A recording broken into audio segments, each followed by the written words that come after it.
Alrighty, yo, hey, this is Beast, back with some more Beastly content, and this is the ultimate beginner's guide for Dokkan Battle. Now, this isn't your average, normal, everyday, do this guide. No, this is a scientific method style of beginner's guides. So if you remember back when you were younger in school, and the teacher asked you to tell her how to make you a peanut butter and jelly sandwich, and when you told her to put the peanut butter on the bread, she just set the whole jar on there. That's how detailed this is going to be. We're going to tell you how to open the jar, where to get your knife, how to hold the knife, how to use the knife to get the peanut butter out. I'm going to tell you every little detail. So, first things first, we're into the very basics.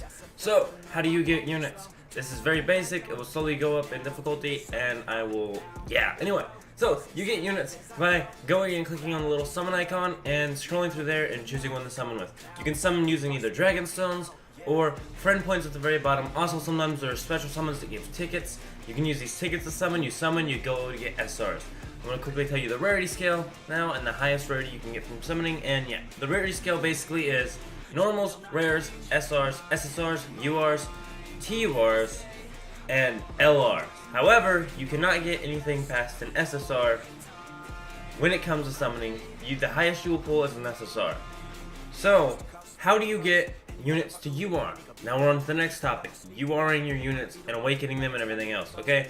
So, in order to get a unit to UR, first of all, it has to be SSR first. So, if you pulled an SSR out of a multi on summoning, then you can go ahead and take that SSR and max level it. You can max level it by a few things. You can run it on your team and it can level up as you play through the game, doing quests, events, stuff like that. Or you can take it over to the training tab.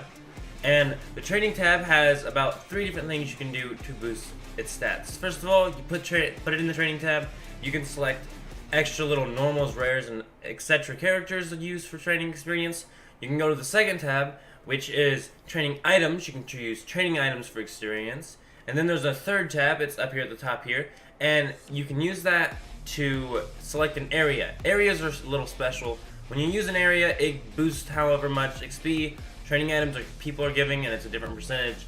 The one I like to use when I'm really needing XP is this one, but I do suppose that's about it for that. Anyway, you select your training area, you select your training peoples if you want to. You don't have to use training peoples, and you select your training items. Then you push the train button, and you see if you're at max level. Once you're at max level, you get on into the next part of this, okay? How do I UR them now? Okay, so you need to head on over into the Awakening tab, and you need to select that unit you just want to max level.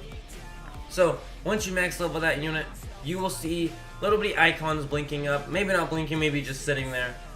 Once you max level and select the character, they'll be just sitting there, chilling icons, and you'll be like, what are these? Those are Awakening Metal icons, and you probably do not have enough. So, I'm not going to get into the details on specific places to get every single one of them. I'm going to tell you that there's a video over Gregory's farm. I do have a Gregory's farm video down below.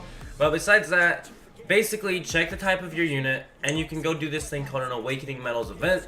It's in the events tab, and there's one for each type. So check the type of the unit, and then head on over into the Awakening tab and see what's up with that, or into the event, and go do that Awakening Metals event until you have enough metals for it. Once you have enough metals, there's one other thing you will need.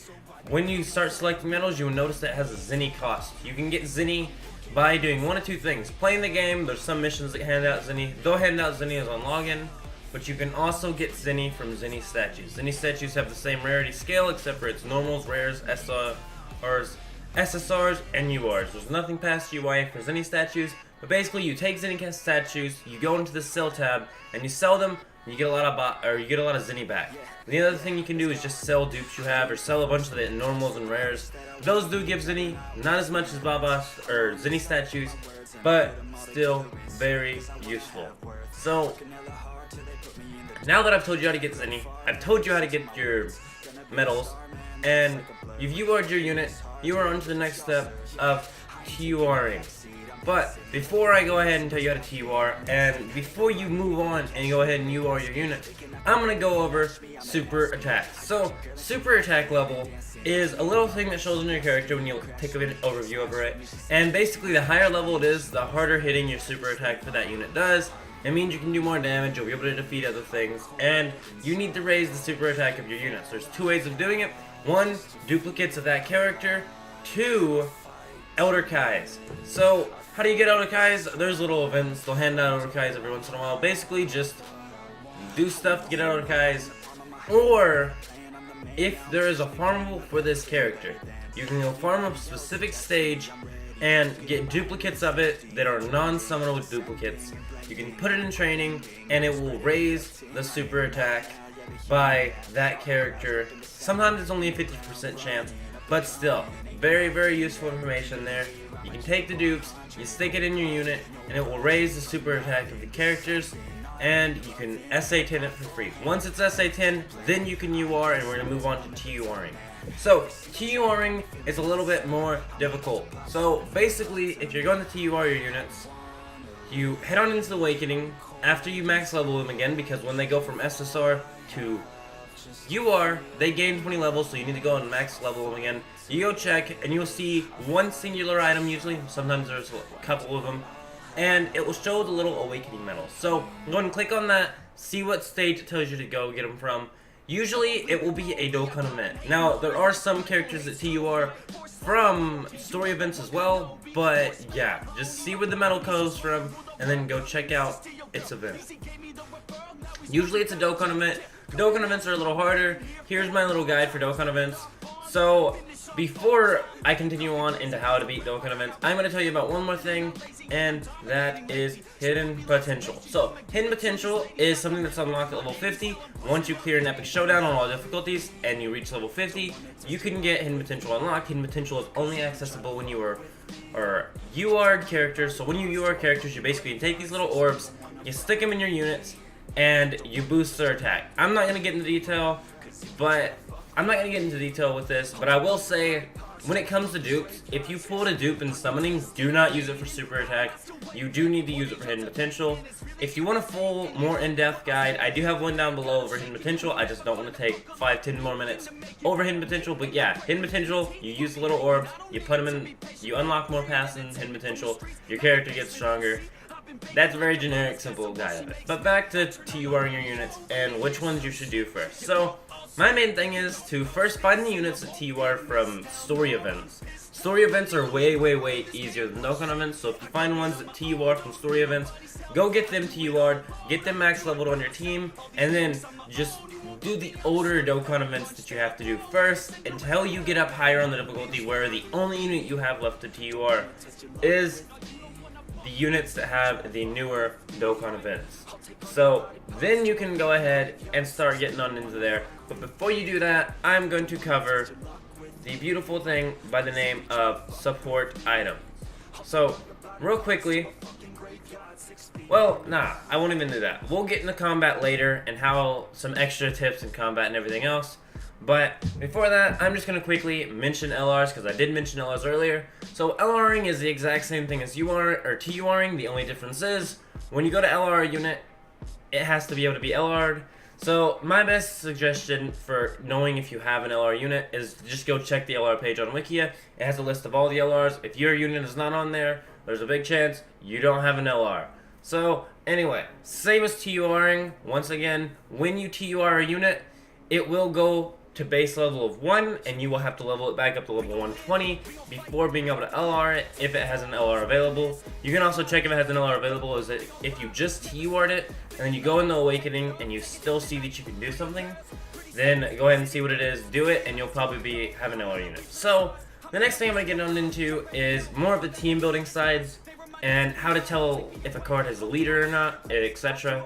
So, first thing I'm going to cover, of course, is leads, and yeah. So, the first things first is, for any team, you need a leader. A leader is decided by placing the first unit that's placed in your team is considered your leader. So, the leader skills are lined up at the top of the card if you check their info, and I'll just give you two main types of leader skills here, okay? So, there's mono and there's category lead skills. So, for mono lead skills, it's something like Super AGL, Attack, Defense, and HP, plus 120%. That's a really good lead skill, but it will have a specific type, so it'll be like Super AGL. So you need to use all Super AGL units on that team. So the first unit should be that lead that boosts Super AGL. The rest of the team should be Super AGL units. The next thing I'm going to get on to is category leads. Category leads are way more specific. They also kind of make team building a little more just throw everyone in the category and you're good. So category leads are more like, we're going to make up a category here. Hashtag Krillin category, key +2, attack, HP, and defense, plus 150%. That is the hashtag Krillin category lead. You know what that means? You're going to have to go ahead, head on into the little sort button, select sort by category, and sort by hashtag Krillin category. Now, some real categories are World Gods, Universe Survival Saga, etc. But I figured I'd give the category lead example, hashtag Krillin because hashtag Krillin and I believe that won't be a category lead. Trust me, one day, that's gonna be the category lead that everyone runs is hashtag Krillin. I believe it, okay? So, anyway, as I was saying, the category leads are way more simpler. You just select it, you make sure you put the first unit as the category lead, and the rest of the units as, you know, part of that category. So, the next thing I'm gonna get on into is how to make sure that you have a category lead. So, units at SSR actually will have a lower, like, boost than they do at TUR. So, the base percentage for a mono category, or for a mono lead, would be plus 100 at SSR level. The base for a category lead is plus 120%. So, the next thing I'm going to get on into is passives. Passives are usually something, and it's also listed in the character's info, are usually something that either boosts the whole team or just that character specific. I'm going to give you a couple example passives. Attack and defense plus 100 to all allies. Here's another one. This one is one attack and defense plus 100 to all allies. That would be one that would boost your whole team. That'd be a very good support. But here's one that boosts the specific unit. Key +2 and attack +12 per rainbow key obtained. If you see a category, or if you see a passive like that, that means the character is a nuking unit. And a nuking unit basically takes all the key spears that it gets and boosts its attack up a lot. So if you give it a lot of key, then it will be able to hit way harder depending on the amount of key it gets. It's nothing special, but yeah. The next thing I want to go over is links. So links are special boosts that are activated when units are side by side. So in battle, when units are side by side, they get links. When the links are activated, they share a little boost. Sometimes it can be key +2, sometimes it can be attack +10, sometimes it can be defense +15. It depends, but anyway. Those are very important links, those are really nice. And you want to get units on your team that share the same links. So my general guide is to look back at the anime and refer to the anime and be like, well, if I'm building a team with all Super AGL and my lead is a Super Saiyan, maybe I should use a bunch of Super AGL Super Saiyans, because Super Saiyans usually share the same link. Same with if they're from the same like, Super Saiyans share the same link, villains share the same link, which another thing is extreme versus super. So there is 5 types in the game, being AGL, physical, tech, STR, and intelligence. But there is 2 subcategories, that being super and extreme. Super is known as the hero characters, though some supers aren't hero characters, and some are known as the villain characters. So basically, when you're building a team and you're kind of going for more villains, you want to go all extreme on that. If you're building one for heroes, you want to go all super. And also, if your leader skill states that you have to use super or extreme, use super or extreme. So, the next thing I'm going to do is tell you a little website you can go to and check out. If you're just unfamiliar with the game, or with the anime, and you just really don't know everyone, and you don't want to have to go through the links in your game, because even if you would assume they'd link very well because they're both Super Saiyans, there may be some weird wacko stuff. So, down below there's a link to Dokkan Battle Builder. Basically, you can throw your team together on there, and it will tell you each little passive they share, it will tell you the number, and then if you hover over it, it will tell you how many passives they have sharing and what they do. It's very useful, even for those who know about the anime, even those who have played the game forever. It's always nice to take Dokkan Battle Builder, throw your team in it, and see how well your team links. So, the next thing I'm going to go over is team cost. Now, team cost is increased as you rank up. Team cost is also what negotiates if you can use characters on your team or not. You'll have a total team cost. Every unit has a team cost price, and as you UR them and TUR them, the price goes up.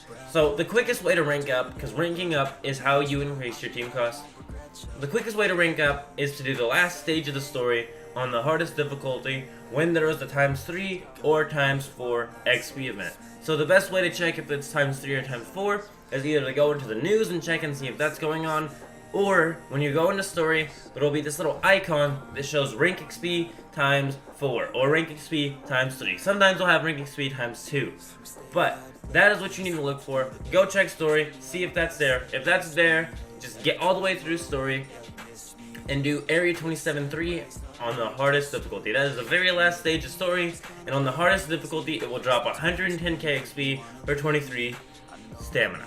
So the next thing I'm really going to cover is stamina. So the stamina bar is like your energy sort of thing. Basically, it's the amount of energy you have to do anything. Every single stage will usually have the stamina cost right on the front of it when you go to click the stage. And yeah, basically, you want to make sure that you either have enough, or you will gain enough XP from that event to rank up, or you have enough stamina to still go do something else to rank up. The other thing you can do is use a stone to refresh your stamina cost. However, I'm not going to suggest that. What I'm going to suggest doing is, especially ×3 and ×4 XP, do what you need to do, like if you're doing a Dokkan event or something, and then keep watch on the stamina bar and just go do the last stage of the story when you get to the point to where you have to. Basically, the simple math is 110k XP to rank up. If you have 220k XP left until rank up, and you have, let's say, 90 stamina, you need to hold back 46, because the last area's difficult, or the last stage's last difficulty is 23 stamina cost, so 23 times 2 is 46. And so forth. So if it's 330, it'd be 69, etc. Basically, just make sure you have enough stamina saved up so you can go do that last stage a couple times and rank up, because otherwise you will have to spend a stone. That's another thing. That's what I'm saying right now, is that when you rank up, your stamina bar is completely replenished automatically. So the next thing I'm going to get into is team building. Just a really quick rundown of team building. I explained everything about your characters. I explained links, I explained passives, I explained lead skills. I'm now going to explain, I explained typing even, I explained the 2 subcategories. I'm going to explain team building. So, like I said before, the first character you use needs to be your leader. So select your leader, check its lead skills, and then put units on there that comply with its lead skill. The other thing is to, when you're deciding between a couple characters, check their passive, see who has a better passive. If one of them has attack plus 50 and the other one has attack plus 100, then I would suggest using the attack plus 100 passive, though I'm not sure there's passives that are just straight attack 50 and a straight attack 100, but there could be. I don't even know. But yeah, use those check the passives if you're trying to decide between a couple characters. Make sure they comply with the leader skill, because if they do not get boosted by the leader skill and are not part of that leader skill, they will do nothing on your team. Make sure you check that leader skill. So basically, you got the lead, you got units that are on the lead's leader skill, and then you check passives again. And then the third thing to do is just make sure they link alright.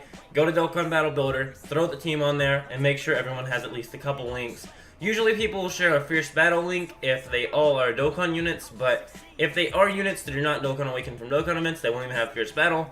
But yeah, so I do suppose that's team building ran down quickly. I do believe I have a actual video over just team building down below if you want to get into that. But I think I explained team building pretty well here. I don't see why you need to. So, alrighty, so real quickly, I actually realized that I had forgotten to cover something real quickly. So before we get into combat, I'm going to be doing a quick little guide over support items. So first things first. Support items are just obtainable by a map. You pick up a little icon, you can get a support item. The other thing is, how do you get 4 support item slots? So, if you notice on some people's support item slots, they have a total of 4 instead of 3, and you only have 3. You can get the 4th slot by collecting 7 Dragon Balls and making the wish that states, I want help in battle. Basically, it'll unlock 4 slots, and each slot will be able to contain, as you can see here, 2 items of each. Other thing is, I'm going to touch on the 4 support items that you should know about. These are just the beginner support items everyone should know about. So basically, Zenzu Beans, Dende. I do believe it's Dende. Let's check. It is, yes. Senzu Beans, Dende, Ghost Usher, Baba. So, Senzu Beans and Dende are healing items that heal up 100%. Baba makes super attacks, normal attacks from your enemies, and Ghost Ushers delays your enemy's attack for 1 round. I haven't had headphones on in video forever, but I was in the middle of editing and I decided I would quickly cover this. But yeah, I do believe that is about all I need to cover for support items. Like I said, the wish is called I want help in battle, and yeah, just collect the 7 Dragon Balls. You don't have to do that. They are in the quest. Basically, just go check Shenron. He'll tell you what quest level to do, and I'll quickly just show you here. As you can see here, he'll tell you what quest level to do. I have done a lot of Dragon Ball wishes already. I haven't finished them actually. I do plan on doing all the Dragon Ball wishes eventually though. But basically, it will tell you the area, the stage, and everything. It will even take you to that area. Just read the difficulty you have to do on and get all the Dragon Balls collected. Then go get your 4 support item wish called I Want Help in Battle. Very useful, but I do believe I am out for now. Back to the rest of the video. But yeah, that's support items. One shot. Next thing I'm going to get into it is the actual gameplay slash combat, I guess, slash go into fight things. So basically the first thing I'm going to explain is the type wheel. So type wheel is up at the corner, right here, right up at the corner, right here for you when you're in battle, and I'm going to quickly explain to it, or explain you. So it's kind of like the life chain, food chain, whatever. Basically, physical is weak to SDR. SDR is weak to AGL. AGL is weak to tech. Tech is weak to int, and int is weak to physical, and it just goes in a circle like that. So whenever you are selecting your units to attack, if you have an AGL unit at the end there, go ahead and click on the AGL unit up here. You can select your units, click the AGL unit, have your tech unit attack the AGL. If you have a tech unit going to attack, make sure you move your rotation out of the way so your AGL does not get hit. Because if a tech enemy hits your AGL unit will take way more damage than any other type would because of type disadvantage. So that's the type rule explained real quickly. The next thing I'm going to explain real quickly is the key gauge. So each unit has a little key gauge at its bottom. You will see there's little ticks on it. Every little tick is filled by 1 key orb. So basically, I'm going to explain keys real quick and everything else. So you have to fill the key gauge in order to get a super off. Most units only have 1 super, however some units do have 2 supers, that's usually being LRs. So for the LRs, the first super is filling the gauge up. The second filter is getting to 18 key, 15 key, or whatever so. So you need to collect enough orbs to fill the gauge up for LRs and then bring it back around to have the second little mark on there and it will say Ultra Attack. So how do you fill the key gauge? You fill it by selecting keys. Another thing I'm going to tell you real quickly is about rainbow key orbs, correct typing of key orbs, etc. So you'll probably notice the key orbs have the same sort of color scheme as the typings. So basically, take the type of character you have. If you have a tech character and you collect 3 tech orbs, you will get twice that amount back. So you'll get 6 plus 6 tech key orbs to that unit. So the ticks on the gauge will go up 6 times instead of 3. If you select rainbow orbs or you give a character rainbow orbs, it will only go up by 1. So let's say you have 2 tech orbs, then you have a rainbow orb on the link, then you have 2 more tech orbs. You're only going to get a total of 9 key ticks, even though you had 5 key orbs selected. One of them was rainbow. Rainbow only gives 1 point no matter what. The rest of them will give 2 points if it is used the correct typing. So the next thing I'm going to explain real quickly is bosses have health bars. So the health bar up the top, you see, that is your boss's health bar. Sometimes the little characters have a little mini health bar. They won't have the full top health bar. But basically, you lower that by giving your units key, getting them to attack, and as they attack, they will lower the health bar. And once you get the health bar to 0, you will either go on to the next round of that stage, or the stage will end, you can collect your rewards, and you can end the stage. I just figured I'd explain that real quickly, because, you know, some people may just legit not get anything. Now, Another quick little freebie here is missions. Missions are a little tab on the side here. Click the little missions tab. Basically, there's usually 4, maybe 5 Supreme Kai missions, but those are a little different. Basically, missions are things you can do to get rewards by completing certain things. So go to missions, go ahead and check the missions, click the information on them. It will tell you what to do, you have to do. Go do that. Once you do it, you'll get the mission complete. Head back into the mission tab and go ahead and accept your reward for that mission. Another thing I'm going to do real quickly is just tell you there are some links down below. First of all, if you're in need of more Dragon Stones or you want a guide over getting free Dragon Stones, I have a full guide over getting free Dragon Stones. It explains basically all the free ways of getting Dragon Stones and ways of farming Dragon Stones and just the number of free Dragon Stones you can get in a month. And yeah, I do believe this is one of the most complete beginner's guides ever. I've explained basically every little aspect of Dokkan Battle I can think of. I don't think there's anything else beginners wise that I need to explain. There will be links below, like a more in-depth in the potential down below, and there also will be the free Dragonstone guide down below, but I don't really think there's anything else. Oh, also, for ranking up, I did explain the fastest way of ranking up, but I have a full video over it down below. It has a couple other stages you can do. If you were not at the very end of the story yet, it does tell you other stages that are earlier in the story that you can do and still get a lot of rank XP from, but I do believe that was all. I think that was the most scientific methodly accurate beginner's guide for Dokkan Battle. I don't really think, I don't know. I just think this one was alright. I'm out for now though. Thank you so much for watching. Leave a like in the video if you found it helpful and keep it beast mode. I am out. See ya.